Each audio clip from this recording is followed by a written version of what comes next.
గురజాల పట్టణంలో రెడ్డిబండ కూడలిలో వేచి ఉన్నటువంటి శ్రీ ప్రసన్నాంజనేయ స్వామి దేవాలయం పునర్నిర్మాణం 9వ వార్షికోత్సవం సందర్భంగా ఆలయ అభివృద్ధి కమిటీ ఆధ్వర్యంలో స్వామివారి దేవాలయాన్ని వివిధ పూలతో అలంకరించి శ్రీ ప్రసన్నాంజనేయ స్వామి వారికి ప్రత్యేక పూజా కార్యక్రమాలు నిర్వహించారు. భక్తులు వేకువజాము నుంచి బారులు తీరి శ్రీ ప్రసన్నాంజనేయ స్వామి వారిని దర్శించుకొని పూజా కార్యక్రమాలు నిర్వహించి తీర్థ ప్రసాదాలు స్వీకరించారు.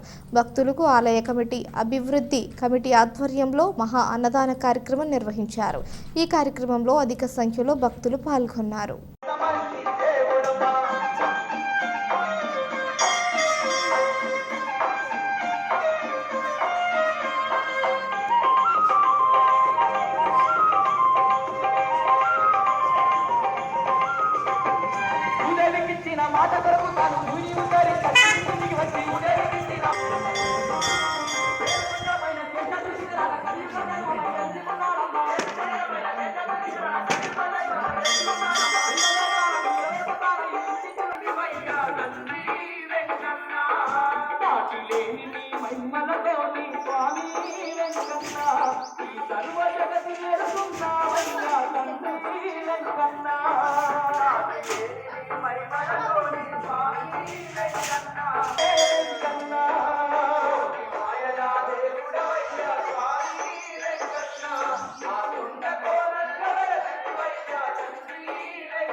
బండ్ల సూర్యనారాయణ స్వామివారికి 100 రూపాయలు